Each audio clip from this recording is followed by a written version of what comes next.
they're going to get 6 weeks of warning. I think maybe they might be lucky if they get 6 days of warning, and more than likely it'll be 2 days of warning. And they were told a month and a half ahead of time so that way they'd have time to decide what they wanted to put in their bags. Mm-hmm. And that 6 weeks of warning is nonsense. I mean, why would they give them 6 weeks of warning knowing that they'll blab the whole thing to everybody they ever knew prior to being packed up? I think they'll be lucky if they get 1 or 2 days of warning. They'll get called and say, it's time to go, and they'll have 15 minutes to get ready to head out. Yeah, well, that's what I'm saying. I mean, knowing how these guys operate, I don't believe that they'll get 2 days of warning. I mean, they might get 1 day or 6 hours or, a half day or 1 day or 2 days. I don't think they'll get more than 2 days. I mean, really, do you? I think they have a good idea what the trajectory of this thing is, but I think we're not really going to see it until it's right up on our ass.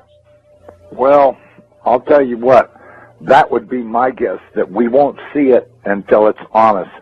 But I will tell you one thing. We'll have some really good warnings if everybody's looking up and paying attention. First off, they'll notice red dust on the windshield of their vehicles. And at first, it'll be light dust, indicating that it's 10, 15 hours away. If they notice that the dust is real noticeable on their windshield, they can bet that it's in less than 10 hours away. If they have heavy red dust on their windshields, it's only a matter of hours away, and they'd better immediately take cover because they're out of time. It's too late to decide to load this or that up. I don't think there'll be a lot of warning, but when we were looking at it on the Hubble, this red dust field appeared to be going out at least as far as maybe 2 times the size of the planet. So, that means that it's probably a few 100,000 miles going out into space around it, all the way around it, which means that just before it arrives, which will be a matter of hours, we'll start seeing red dust coming out of the atmosphere onto everything. And of course, a vehicle windshield would be the best thing to spot it on, because then you'll be able to see its true color and realize that you're seeing the red iron oxide dust from it. And that'll be probably between that and the earthquakes, and I think probably as it approaches, we'll start to hear the electromagnetic interference between it and us. Maybe see bizarre events in the sky with the clouds, and maybe colors flashing around in the atmosphere. There'll probably be quite a variety of warnings that it's approaching and that it's within hours of passing. It's going to be a lot more. The CIA people I talked to said that they're expecting at least a 220 to 230 degree roll, maybe a little more. They fully expect the center of the United States to be at the equator when it's over. No. I'm saying 220 to 230. That's what they're guessing. But then again, you got to remember. That's still a pretty good clip. Yeah, well, this thing's going to go by and give us a spin, and that's where we're going to supposedly stop. They told me they ran 10,000 case scenarios on shifting the planet upside down. They did it 10,000 times on the Earth. They tried different locations to see what they'd come up with, and it averaged out at 220 to 230 degree roll. So, I think probably them knowing the trajectory isn't, I don't think that's a matter of question. I'm sure they know the trajectory. I'm sure they know the exact minute it's going to show up. I've heard a lot of stories that I would only tell you in private about this, because it's so far over the top, most people would go into immediate denial if they heard it.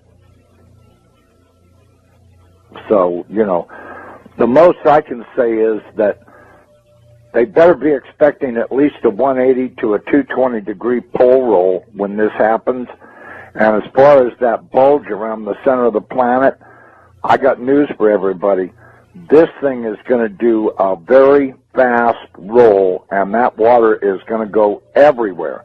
The Lord warned you. The oceans will roar from pole to pole. Is there some part of that nobody understands? The average depth? Yeah, what's the average depth of the ocean around the world? 10,000 feet. 10,000 feet. It's about 2.5 miles. That's the average depth of the ocean. Although the depth does increase at the equator because there's spots where it's averaging 7 miles deep. So that tells you there's a bulge at the center of the planet. Which would be, man. Now just imagine the North Pole rolling into the position of the South Pole. That means that the North Pole has got to go through that bulge before it can reach its final resting place. So we're going to have 7 miles of water doing some serious washing around on the land. So let me ask you this: if we did a 220-degree pole shift, would that be an instantaneous pole shift, or would that be a? No, it's going to be, as I understand, it's going to happen over the course of half an hour to an hour. And actually, they said 28 minutes. That's pretty instantaneous. That's pretty fast, yeah. That's pretty fast. We're going to probably see 400-mile-an-hour wind on the surface. We're going to see big-time water splashing around. We're going to see earthquakes that are so bad that it'll set off every volcano ridge on the entire planet. Every volcano ridge on the entire planet will be going off. The tectonic plates will be being jerked apart by probably miles apart, as the surface of the Earth will be like a bowl of Jell-O. It'll be flexing around so hard that every tectonic plate everywhere on the planet will open. The volcanoes will be shaken so hard that they'll start erupting. It's going to be one horrific scenario after another. So you're looking at hell on earth here. This ain't going to be no joke. This is going to really eliminate a lot of people because either they didn't know about it or they didn't believe or, you know, whatever the case may be. It's going to be a real shame for them because I'll tell you, when N.W.O rolls the planet upside down, it's going to kill 4 billion people. And that's the first day. And the rest will survive on. But very few survivors will still be around when the weather finally gets good enough to get a full growing season because they just were not prepared enough to make it. And it's going to eliminate a lot of people. I mean, I wouldn't be under these underground facilities that all of these elite people think they're going to hide out in because they're going to be torn to pieces by the flexing of the planet. I mean, the crust of this planet is going to really act up big time. And there won't be any survivors in those underground facilities. Well, you know, I'll tell you what. I really don't think that the survivorship of this will be real high because of the denial. The level of denial in this country is obvious by Department of Homeland Security planning to fight everybody. The United States government has been terrorizing everybody around the world forever and ever. The churches are all in denial. I mean, the Chinese, they take babies and cook them up into stew and stuff. It's taken over this planet. And that's why I said about the churches being asleep. The churches have not protested this at all. And they're going to pay dear for having kept their mouths shut and been politically correct. This is the one that's going to cost them their ass. And one evil thing stacked on top of another. And all of these people that have been condoning all of this stuff, they don't talk about it. They just, they own stock in the companies and they think they're getting rich, and what they're actually doing is getting ready to die, and they don't even know it. I tell people all the time, guess what? You're probably not going to be alive this time next year, so don't worry about what you're doing. Well, but, one of his favorite subjects is to talk about giants, because our military has ran into quite a few of them in caves in the Middle East over there. And they came across several ones that were alive. They've even managed to capture a couple of them. They've had to kill a few of them because these guys aren't little guys. Apparently they caught one recently that was, I don't know, I guess about 14 feet tall, and they had a hell of a time subduing him. They discovered that their small arms fire were not very effective against these guys, but, you know, when I think about the size of that spaceship that I saw last year going across the mountains here in Colorado, I don't know how big these guys are. Steve Quayle says they're real big, that some of them are as tall as 38 feet. This thing was big enough to where it could have had a few thousand of those 38-foot tall guys in it, and it would have been no problem, because I'm telling you, this thing was at least 1,000 feet in diameter, maybe more, and at least a couple of miles long. I mean, it was big. I don't have any trouble understanding that there could be races out there that are real big guys, and there's no way that you're going to be able to fight these guys to kill them or anything.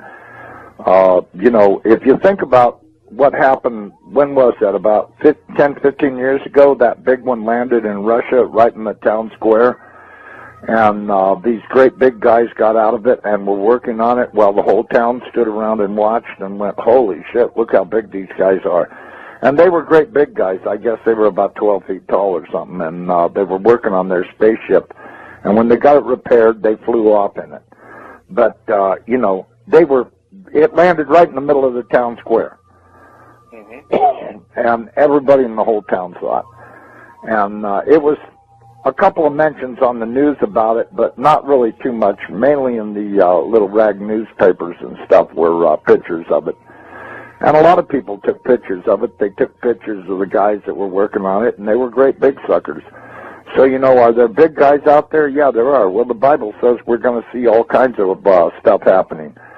And I can tell you, these military people have been so far out of control for so long, I think the American people would be terribly shocked if they ever got away from their vomit TV and started checking out what their government's been doing. They would not only be horrified, but they'd be in shock and horrified at the same time, just how really far out of control these people actually are. And all of this stuff has been kept a secret because the American people are willfully stupid. And this is going to come home to haunt them. I can guarantee you there's going to be trouble on the horizon they can't even imagine. And I can tell you, just the thought of 14, 15-foot tall guys dressed in military uniforms doing God knows what. I mean, I've always thought since day one that the pyramids were built prior to the last pole shift, and that they were stacked up probably by these big guys, because there's really no other explanation for how stones that big got mounted up. I mean, you look at some of those things, and the architecture and design and construction is just so far over the top. And now we've got all of these ragheads over there in Egypt talking about they want to tear them down. Yeah, well, I was talking about that earlier today. Yeah, this is just insanity. They took out their dictators around the world. They've been taking out the dictators so that they could put in their dummies and get their one world order thing going, which is how they've got to do it. They've got to take out all the leaders in every country, and then place their Rothschild dictators in position. And of course, you know, that'll bring in their one world order because they'll all work for the same guy. But you know, now they've got these morons down there in Egypt that want to tear down the pyramids. They want to do this. They want to do that. You know, I don't know how they plan on doing it. You know, what are they going to put a nuclear weapon in the thing and blow it up or what? Because they're sure as hell not equipped to dismantle it manually. They'll have to blow the things apart. They put above all the families on earth, Hashem loves us eternally, as a father loves his son. My firstborn son, O Israel, And that is why he sends us shockwaves.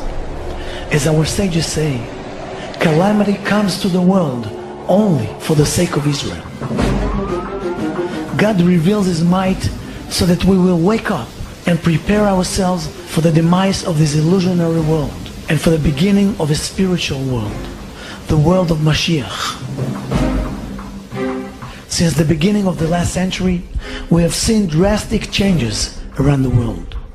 Bloodshed wars, Holocaust, newborn Israel, the communist regime falls along with the Berlin Wall, technological advances break all records, cell phones, computers, internet. In the past decade, things are happening at an even greater pace. In recent years, not a day goes by without earthquakes, tsunamis, hurricanes, floods, epidemics, terror attacks, plane crashes. The world is going crazy. God is shaking up the world to show us that we are not in control. הגשר המרכזי על הניוף בקרים. המשטרה דורסת את המפגינים שזרמו לכיכר תחריר.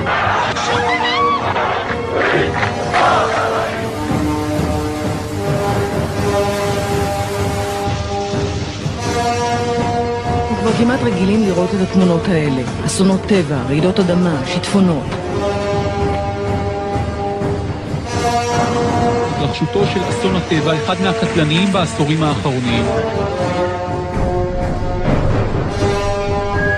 In the weeks after the London subway terror attack, as wind chills hit -24 in Chicago Thursday, Lake Michigan started to look more like the Arctic Sea. A little before 11, we started getting reports about a fireball in the sky. And this is the coldest February on record. National Weather Service has confirmed that, yes, indeed, a tornado has touched down. Now they're telling us 2 tornadoes.